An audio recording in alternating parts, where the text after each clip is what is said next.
श्रोत्यानो, उत्पत्तीचे पुस्तक ह्याचा 32वा अध्याय 24 पासून पुढच्या वचनांवर आणि नंतर 33व्या अध्यायातील काही वचनांवर आम्ही आज विचार करणार आहोत.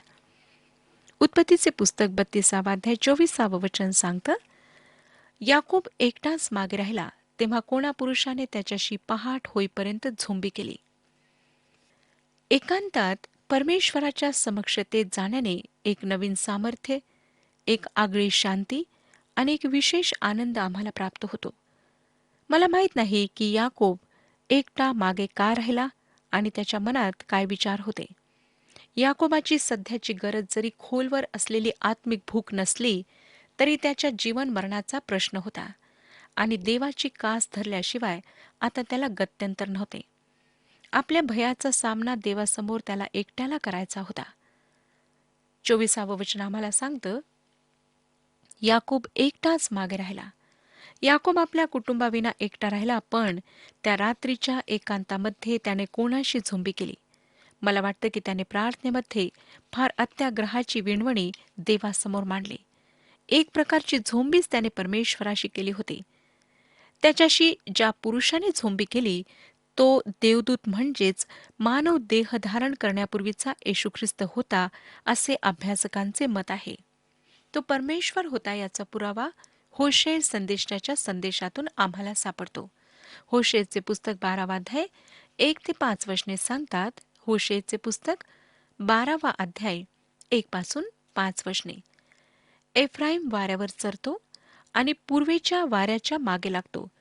तो नित्य खोटेपण व नासाडी बहुतपट करतो आणि ते अश्शुराशी करार करतात व तेल मिस्रात नेले जाते आणि यहोवाला यहूदाशी वाद करायचा आहे आणि तो याकोबाला त्याच्या मार्गाप्रमाणे शिक्षा करेल.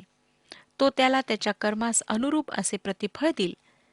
त्याने गर्भस्थानात आपल्या भावाची टाच धरली आणि त्याने आपल्या सामर्थ्याने देवाशी पराक्रम केला.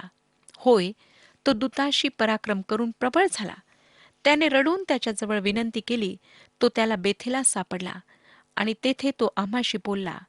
यहोवा सैन्यांचा देव तोच, यहोवा हे त्याचे स्मरायचे नाव आहे.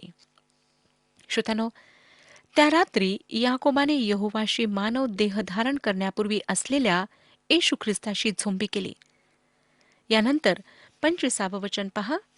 याकोबावर आपली सरशी होत नाही हे पाहून त्याने त्याच्या जांघेस स्पर्श केला.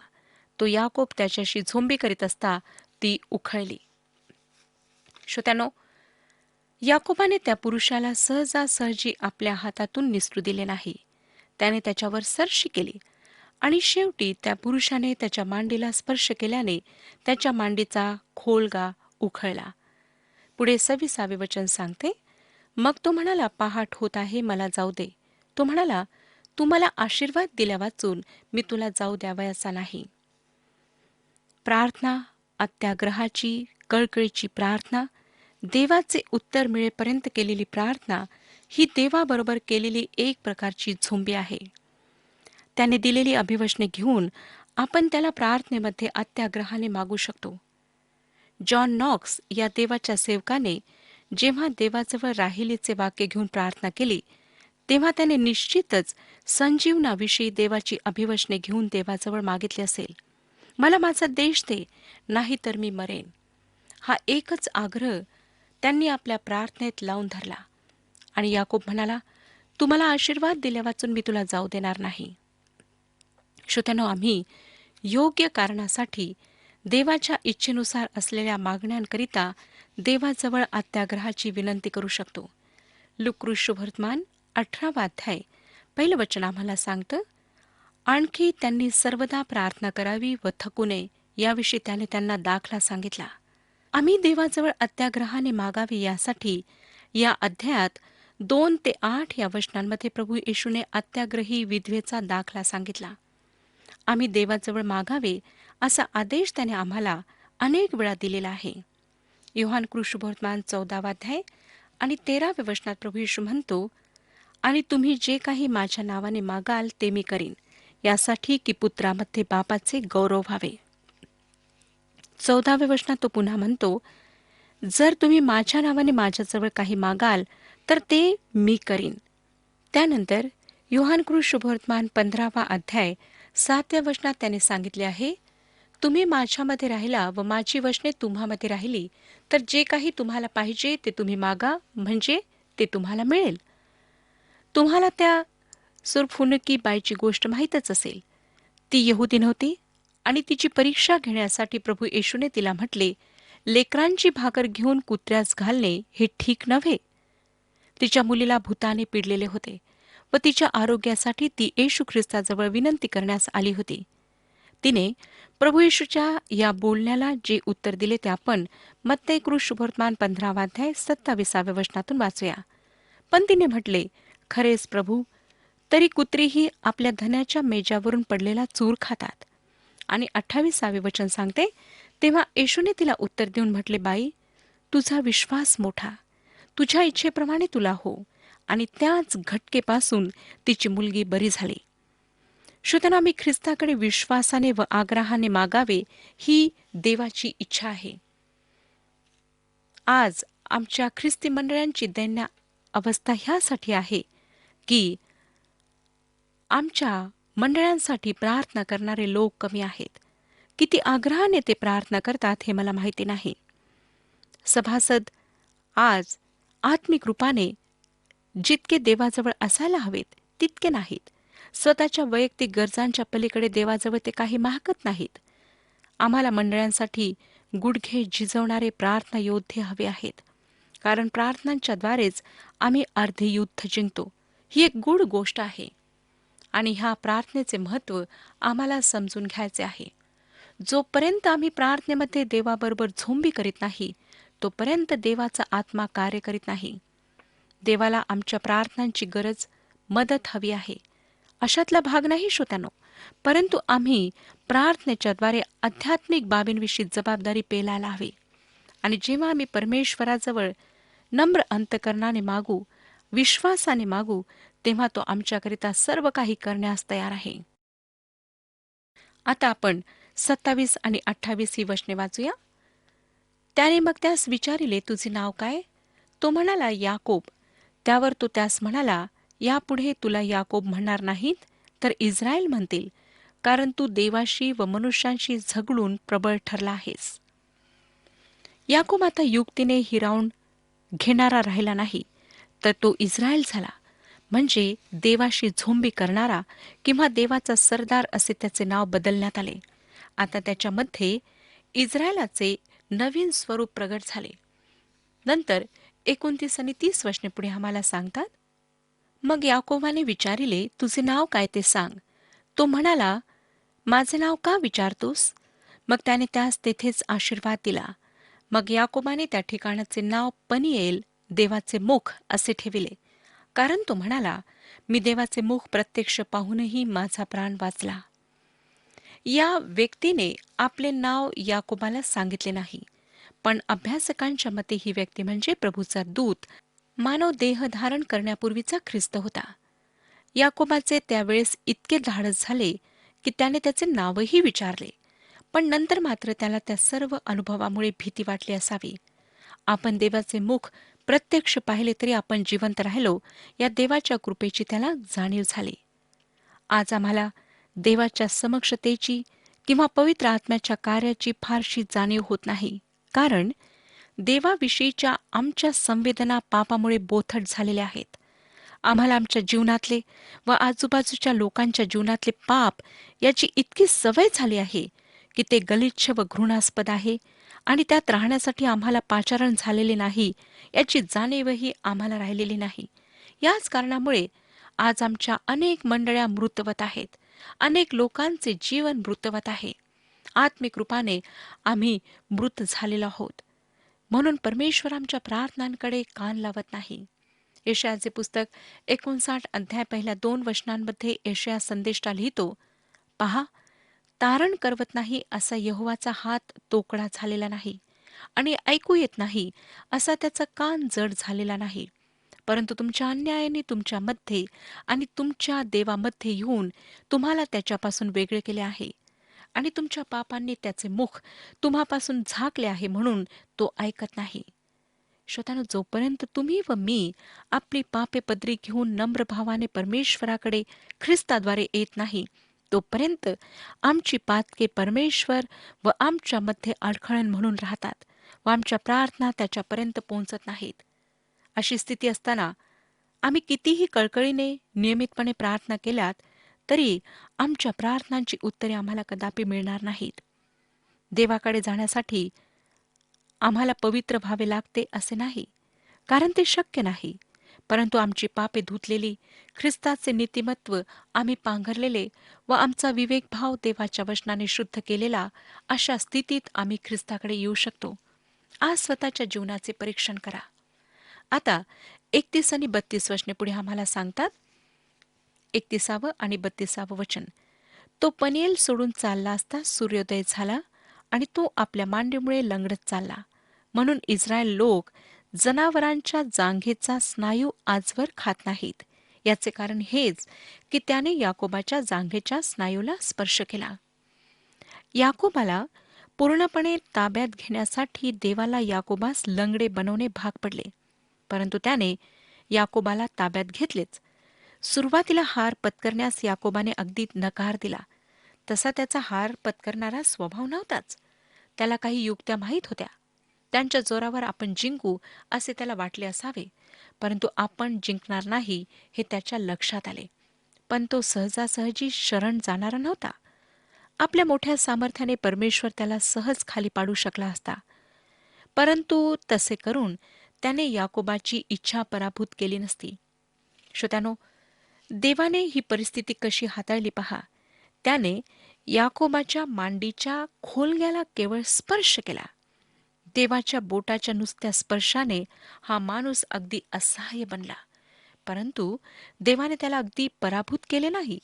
आता याकोबाने त्याला धरून ठेवले. तो त्याला म्हणाला, मला जाऊ दे. आणि याकोब त्याला म्हणाला, तू मला आशीर्वाद दिल्यावाचून मी तुला जाऊ देणार नाही.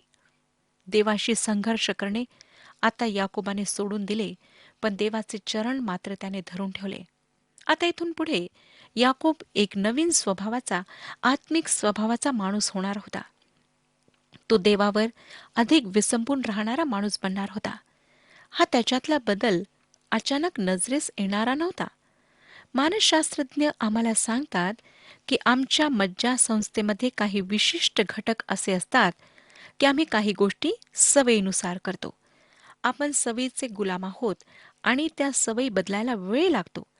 याकोब पुन्हा पुन्हा आपल्या जुन्या सवयीनुसार चालतो, पण आता त्याच्यामध्ये निश्चित काही बदल झालेला आहे आणि त्याच्या व्यक्तिरेखेचा अभ्यास संपवण्यापूर्वी आपल्या लक्षात येईल की तो आता खरोखर देवाचा माणूस आहे.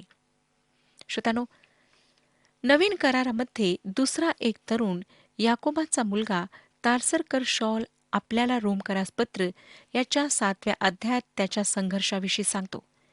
जेव्हा त्याचे परिवर्तन झाले तेव्हा त्याला वाटले आता त्याला ख्रिस्ती जीवन जगता येईल आणि त्याला त्यासाठी कोणाच्या मदतीची गरज नाही. ख्रिस्ती विश्वासात पदार्पण करणाऱ्या प्रत्येक व्यक्तीला तसेच वाटते, परंतु प्रत्येकाला पावलाच्या समस्येला तोंड द्यावे लागते. रोमकरास पत्र 7वा अध्याय 19व्या वचनामध्ये पावलाने आपली समस्या व्यक्त केली आहे. तो म्हणतो, कारण जे चांगले मी इच्छितो ते मी करीत नाही, परंतु जे वाईट मी इच्छित नाही ते मी आचरतो. पावलाच्या लक्षात आले की जुन्या स्वभावामध्ये काही चांगले नाही आणि त्याच्या हेही लक्षात आले की नवीन स्वभावामध्ये काही सामर्थ्य किंवा शक्ती नाही. शेवटी तो दुःखाने 24व्या वचनात म्हणतो, किती मी कष्टी मनुष्य, मला या मरणाच्या देहातून कोण सोडवेल. परंतु नंतर काहीतरी झालेले दिसते. तो 25व्या वचनात म्हणतो, आपला प्रभू येशू ख्रिस्त याच्याकडून मी देवाची उपकार स्तुती करतो. तर मग मी स्वतः मनाने देवाच्या नियमांचे दास्य करतो, पण देहाने पापाच्या नियमांचे दास्य करतो. पावलाचा हा संघर्ष आम्हातील प्रत्येकाचा संघर्ष आहे. आमच्याजवळ प्रत्येकाजवळ जुना स्वभाव आहे आणि जुन्या स्वभावाच्या साह्याने देवाला संतोषविण्यासारखे आम्ही काही करू शकत नाही. वास्तविक पॉल पुढे सांगतो की हा जुना स्वभाव देवाच्या विरुद्ध आहे. रोमकरास पत्र 8वा अध्याय 7 आणि 8 वचने आम्हाला सांगतात, कारण देहाचे चिंतन हे देवाशी वैर आहे, कारण ते देवाच्या नियमशास्त्राच्या स्वाधीन नाही आणि त्याच्याने त्याच्या स्वाधीन होवतही नाही. तर जे देहात आहेत त्यांच्याने देवाला संतुष्ट करवत नाही. आम्ही आमच्या दैहिक स्वभावाने देवाला संतोषवू शकत नाही. शेवटी देवाच्या आत्म्याच्या अधीन झाल्याने पौलाला जुन्या दैहिक स्वभावावर विजय प्राप्त झाला. आमच्या जीवनात नियमशास्त्र जे करू शकले नाही ते करण्यास देवाचा आत्मा समर्थ आहे. आणि श्रोत्यानो, ते आपण कसे साध्य करू शकतो? जोपर्यंत आम्ही देवाच्या अधीन, त्याच्या आत्म्याच्या अधीन होत नाही, तोपर्यंत ते साध्य करणे शक्य नाही. अधीन होणे म्हणजे तारण पावलेल्या, नवीन जन्म पावलेल्या व्यक्तीने देवाच्या इच्छेच्या अधीन होण्यासाठी त्याला शरण जाणे आहे. आणि नेमके हेच याकोबाने केले. तो विजय झाला, पण त्याला तो विजय संघर्ष करून, झगडून मिळाला नाही, तर अधीन होऊन मिळाला. याकोबासाठी या गोष्टी घडल्या. आणि करिंथकरास पहिले पत्र 10 अध्याय 11 वचनामध्ये सांगितल्याप्रमाणे त्या आम्हाला उदाहरणादाखल अशा आहेत. याकोबाची परमेश्वराशी भेट या घटनेवरून आपण पुष्कळ महत्वाच्या गोष्टी शिकलो आहोत. आता आपण त्याच्या जीवनातल्या पुढच्या घटनांचा अभ्यास करणार आहोत. वाचूया श्रोतांनो 33 अध्याय पहिली 3 वचने. यानंतर याकोबाने दृष्टी वर करून पाहिले, तो एसाव 400 माणसे बरोबर घेऊन येत आहे असे त्याला दिसले. तेव्हा त्याने लेया व राहेल आणि त्या 2 दासी यांच्याकडे आपापली मुले दिली. त्याने दासी व त्यांची मुले सर्वांपुढे, त्यांच्या मागून लेया व तिची मुले आणि सर्वांमागून राहेल व योसेफ यांना ठेवले. तो स्वतः त्या सर्वांच्या पुढे चालत गेला आणि भावाजवळ जाऊन पोहोचेपर्यंत त्याने 7 वेळा भूमीपर्यंत लवून नमन केले. जरी आदल्या रात्री याकोबाने देवाबरोबर समेट केला होता आणि आपल्या सुटकेसाठी प्रार्थना केली होती, तरी आपल्या बायका मुलांना, विशेष रीतीने राहेल व योसेफ यांना सुरक्षित ठेवण्याची त्याने फार दक्षता घेतली होती. आणि एसावाबरोबर 400 माणसे होती. ती एका कुटुंबासमोर मोठ्या सैन्यासारखीच होती. आणि याकोबाचे कुटुंब तर निशस्त्र होते. याकोबाला त्या पनिएलातील अनुभवामुळे पुष्कळ धैर्य प्राप्त झाले होते आणि त्या धैर्याने, त्या बदलामुळे याकोब आता सर्वांच्या पुढे धाडसाने चालत होता. आपल्या भावाने जर खुनी हल्ला चढवला तर तो झेलण्याच्या तयारीने तो आघाडीवर राहिला आणि त्याने 7 वेळा एसावाला भूमीपर्यंत लावून नमन केले. आणि असे करीत असता एसाव काय करेल याची वाट पाहिली. आता 4 वचन पहा. तेव्हा एसाव त्याला भेटण्यासाठी धावत आला. त्याने त्यास आलिंगन दिले, त्याच्या गळ्यात गळा घालून त्याचे चुंबन घेतले आणि ते दोघे रडले. इतके वर्षे जे कटू शत्रुत्व या 2 भावांमध्ये होते, ते क्षमाशील प्रीतीच्या पुराने वाहून गेले.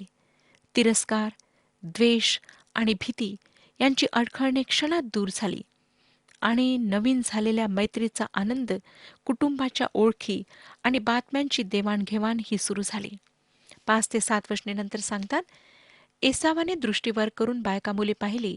तेव्हा तो म्हणाला, तुझबरोबर हे कोण आहेत? तो म्हणाला, आपल्या दासावर देवाने कृपा करून दिलेली ही मुले होत. तेव्हा त्या दासींनी मुलांसह जवळ येऊन त्यास नमन केले.